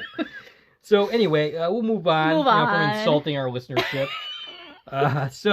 The two-part season finale starts with, as the world burns, Ben jumps into a 1970s firefighter and has to save Hannah and her son, Jeffrey. Okay, I have. Ben leaps into the body of a Baltimore firefighter in 1974 and is unexpectedly reunited with his time-crossed love, Hannah, and her son, Jeffrey. Trapped in a towering inferno, Ben must find a way to repair their troubled relationship and save their lives before it's too late. Now, whose troubling relationship is he trying to save there? Yeah, I always had a problem with that phrase because I'd seen that description somewhere prior to watching the episode, and why is their relationship troubled? Because Josh died, that already was a thing. Well, the way it's written, it could be Ben and Hannah's troubled relationship, or Jeffrey and Hannah's troubled relationship, and I'm not really clear as to who they were referring to. Yeah, and I don't think that really was a thing either. Right? No. I feel like that's one of those descriptions where it's like, is it though? There was another one, and I don't feel like we hit it. Yeah. But I remember us saying, was that the case? Maybe that was a different series. I think that was Extended Family we were talking about. But yeah. There was wait, that does not happen in the episode at all. What are you talking about? So Ben is Otis Burton, firefighter, 1974, Baltimore, Maryland. Mm-hmm. Okay, so I kind of linked this in with the episode that happens after this because, of course, they were advertised. But they're still separate, productions. Yeah. So in my rankings, I kind of included them together, sneak peek into that. And Stacie's phone is... Sorry, I forgot to silence my phone. That's all right. This is a podcast. Stuff happens. I like the second episode that happens after this one a little bit better than Okay, well, I treated them as completely separate episodes. You because, did? Okay. They have their own titles and directors and writers and all right, so let's get into your stuff. Okay. So what's happening back at the project? Magic leaves, Jen takes over, and then Gideon fires everybody at the end of this episode. Mm-hmm. So that's the time frame we're working with here. Hannah. Yes. First thing on my positive side, love to see Hannah. This had what I called the good kind of action. I don't love action, but this wasn't like fighting and chasing and all of that stuff. It was just like, we literally are trying to save our lives from this burning building. So I could appreciate that type of action that we faced here. Okay. Wyatt Parker. Yes. Amazing. Absolutely. I pointed that out. Of course, in both episodes, but you can really feel Jeffrey's motivations. You can see as he's picking up, like, all the context clues are there of, like, oh, he's learning things, right? Yeah. And he does such an amazing job portraying all of that. Yeah, absolutely. I said it in the finale podcast, and I predict really great things from this actor in the future because he was excellent in these 2 episodes. Yeah. The things I didn't like, no exact date. Yes. Which I feel like at this point we need a date, right? Because we're really dealing with the timeline of these people's lives over the last few times we met them. And, like, I feel like an actual date would have been beneficial here. We go as far as, at some point to say, oh, exactly how many days it's been since they've met. Well, could you tell us that in the episode? Right. Like, what? Yeah. We don't even know what season we're in. Right. Should I, figure that out? We could figure it out using that so-and-so in a quarter days figure that was given. I don't feel like doing the math on that, but, if somebody feels like doing that. We'll tell Brian to do that. Yeah, okay. And the other thing that just pulled me out of this a little bit is when Jen was like, oh, I had to divert the power from the imaging chamber so that Ian could work on the DARPA file. Yeah, we criticized that. Just that moment, like, pulled me out of my whole suspension of disbelief. Like, that doesn't make any sense. No human being would do that. I'm going to shut down the imaging chamber, during the fire so that we can work on this thing that we're told is going to take us years to do. Right. Now, we understand on a meta level that we're dealing with the DARPA file, right? We have 40-something minutes left to do that. Right. Got it. But they don't know that. Right. Priorities, Jen. Priorities. They were told it's going to take years to do that. Right. So this isn't the moment to do that. No. So that just felt really silly for me. And, I only put that there because I really couldn't find a lot of things to criticize. One thing I'm noting that you did not put on your negatives. Okay. Ziggy. Well, sure. Ziggy is absolutely terrible in this episode. Specifically, doesn't recognize that in a few hours, not even, there's going to be another explosion and this building is going to be on fire. Yeah, that's very valid. I did have those problems when we talked about this episode. It didn't come to mind while I was taking these notes, but you're absolutely right. That was a big negative for this one. And, that's not an uncommon thing, even in the original series. Yeah. That's like, why don't you know this? Yeah. Yeah. And, when we talk about those episodes, we will certainly be bringing that up. Yeah. And we already have. Yeah. Plenty of times. Sure. And we will continue to talk about how bad Ziggy is at their job. Yes. But anyway. But we still love you, Ziggy. Yes, of course. We still love you. Yeah. Anything else for this one? And episode 13. Okay. The finale for season 2. Hopefully not the series. It's not going to be the finale for the series. Right. Positive vibes. Positive thinking, power of positive thinking, and also a letter writing campaign, if you guys get on that. And stream. Watch the episodes. Get on Hulu. Not Hulu. Get on Peacock. Yes, you will not find Quantum Leap if you go on Hulu. Not yet, anyway. All right, so against time, Gideon puts all his cards on the table with Ben, and the latter races against time to save at least 2 lives. Okay, so we talked about this last week. Let me read my description before you move on. Yep. Because I have something very different than that. And again, these last 2, I pulled these from Al's place, so I don't know if these were something official or if Brian made them up. But because we didn't have screeners, I couldn't have pulled them from the screener site. Right. Ben finds himself behind the wheel of a speeding stock car in 1976. But a terrifying threat from the future could sabotage the leap. Racing against the clock, Ben, Addison, and the team must risk everything to complete the mission and save Quantum Leap itself. All right, so we just talked about this episode. We spent 2 hours talking about the finale. I mean, granted, part of that was, the previous episode. Right. But, it was a brilliant episode. It was great. It tied all of the season stories together. Yeah. It honored the original series. Some great callbacks there with the hand wink, the gummy bear hand wink. Right. Janice's story that, you saw an error in, but then found a way to fan wank it so that it's actually accurate. And Kelly M agreed with you, so that's great stuff. So yeah, and it honored itself. It actually had callbacks to the first season, which was mostly ignored in the second season. Right. So I mean, the one thing it did not improve upon, which we talked about, is the Tom and Addison stuff. In fact, it retroactively makes it worse. Right. Tom's not even in Yeah. in the episode. I mean, we see his image in Right. the name badge. Yeah, he has a role, Yeah, but yeah. he's not even. They didn't even bring So, him back for it. The whole thing is that Tom's role in this season was basically to break Addison and Tom up. They needed a reason to do that, so they bring in Tom and To break Addison and Ben up. That's what I meant to say. Yeah. I don't know what did I say, Bennett? To break Addison and Tom up. Oh, okay. That's not what I meant to say.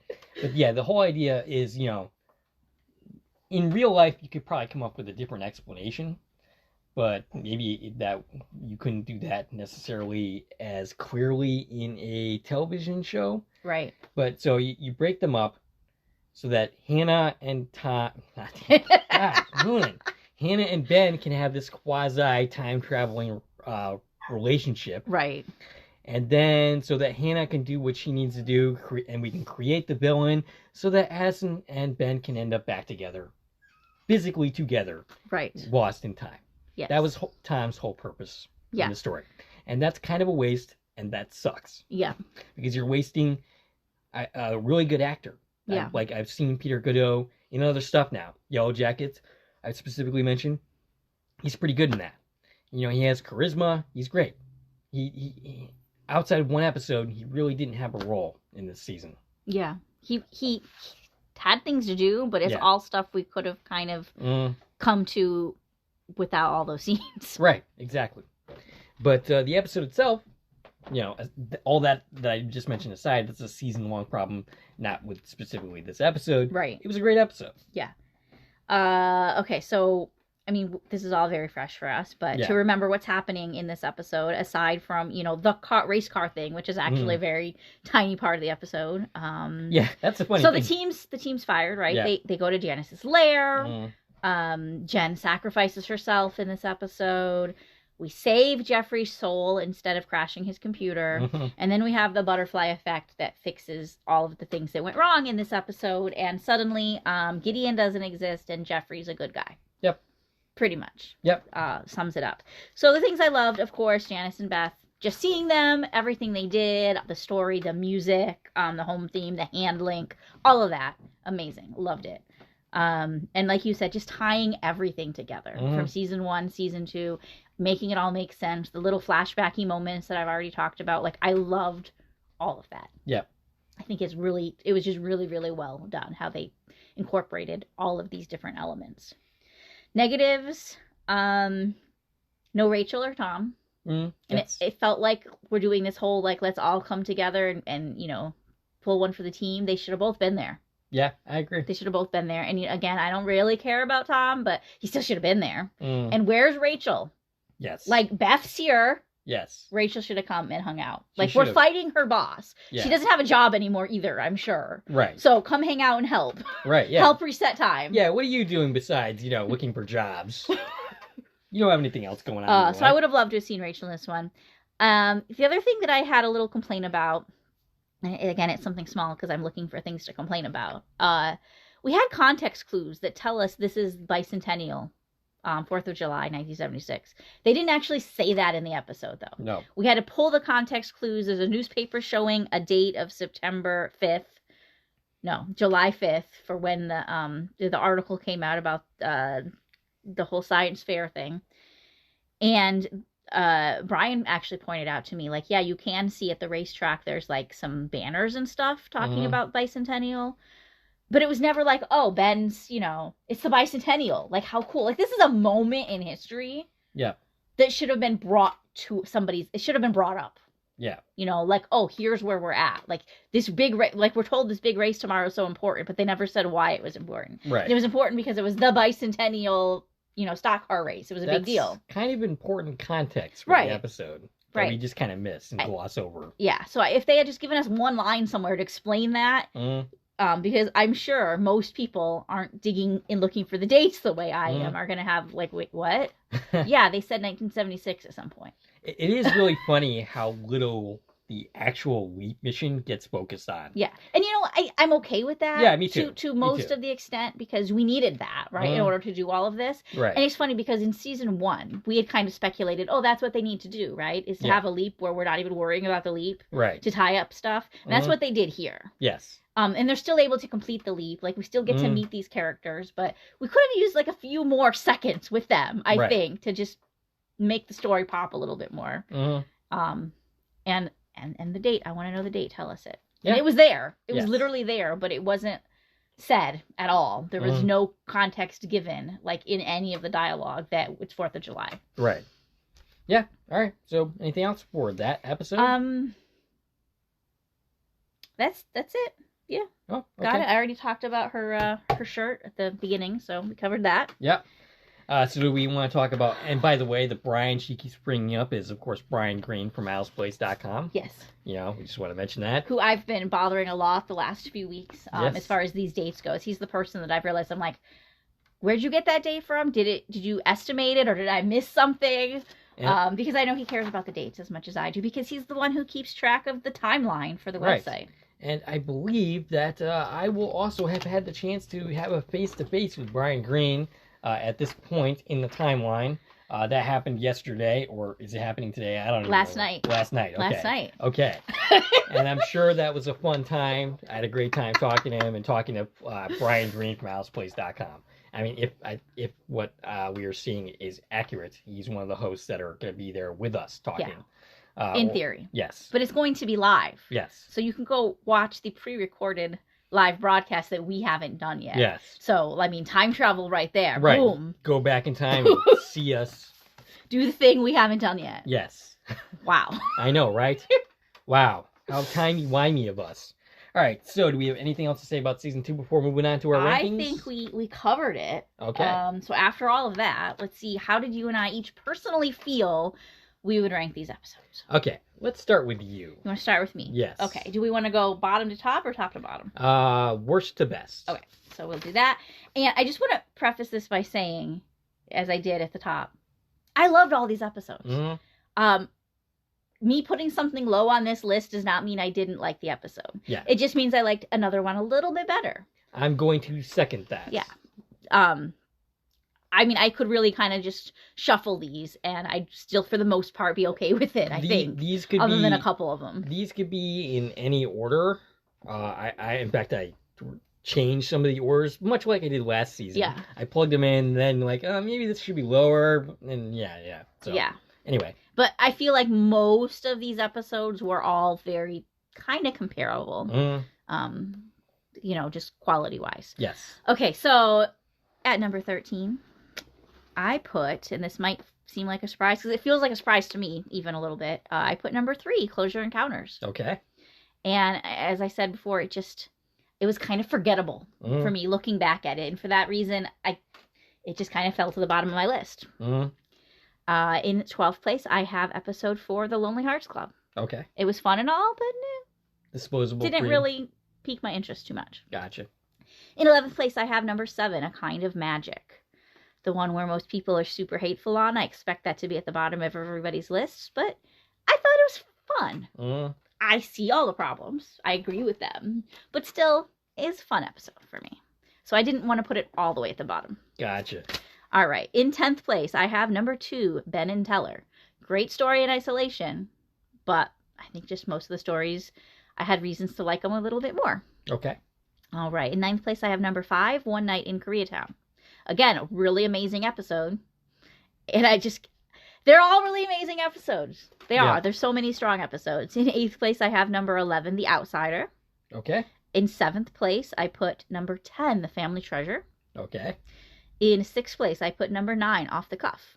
In 5th place, I put episode 1, This Took Too Long. Okay. Because I really like that story. I did. It was fun for me. And in 4th place, I have number 8, Nomads.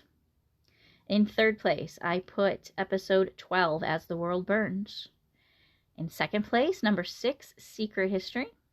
And at the top, number 13, Against Time. All right. Yeah, our episodes are kind of a mismatch this time around. But which doesn't surprise me because, like I said, a lot of these, yeah, I'd have to grab two and be like, which one of these would I put over the other one, and then do the next one, because they're all really good. They're all really good. It was a great season. All right, so for me, yes, number 13, A Kind of Magic. Yes, so that's not a surprise at all. It's not because I hate the episode. I do not. I enjoy the episode. I just wanted a little bit more from it than I got. I get it. And yeah, it's the one that's the most inconsequential. If we don't watch this episode, we don't really miss much. Right. As far as the season story goes. Absolutely. Yeah. Number 12, Off the Cuff. First half of the episode, not super great. I didn't really enjoy it that much. Second half of the episode, really good. I mean, so it kind of just equals out in my mind to one of the lower episodes. Number 3, Family Treasure. Now, that's because, I like the family dynamics. I didn't really follow along with the whole treasure aspect. And the project scenes, at least in the Addison and Tom stuff, were kind of weak. So it kind of knocked the episode down a little bit for me. But once again, I didn't hate the episode. Okay. It was a good episode. Okay, so after that, Ben and Teller. Okay. I think we have that one in the same place. Yeah, I don't really have a justification for that other than... That's where the cards fell. Right, yeah. And then after that, This Took Too Long. It was an enjoyable story. I kind of liked that we got to see Ben on his own. Not without the, weighing down of the project scenes. Yeah. And though we did see some of the project scenes in flashbacks, and it was just kind of fun for me. Closure Encounters, I have it this high because I like the X-File-ish kind of feeling of the episode. Okay. The Outsiders, and we're getting towards the back half of the really good ones. The Outsiders is ahead of the middle of the pack episodes. Sure. Not quite into the home runs yet, though. One Night in Koreatown, I've already discussed why this doesn't quite reach greatness for me, but it's still pretty up there. I have that, let's see, 1, 2, 3, 4, 6 episodes from the top of the list. Okay, yeah. I've kind of lost places as far as the numbering is concerned. But after that, Lonely Hearts Club, I really enjoyed this episode. I'm a fan of Tim Matheson, and I just kind of found this kind of fun. Then we get into the home runs. Yeah. Nomads. I think I like this a little bit less than Secret History, but it's still a great story. Hannah, of course, Hannah exclamation mark. Really well done. After that, I think we have this in the same place, Secret History. Or actually, I don't think we do, but we have it pretty close. Fun story, great, pretty much top of the line.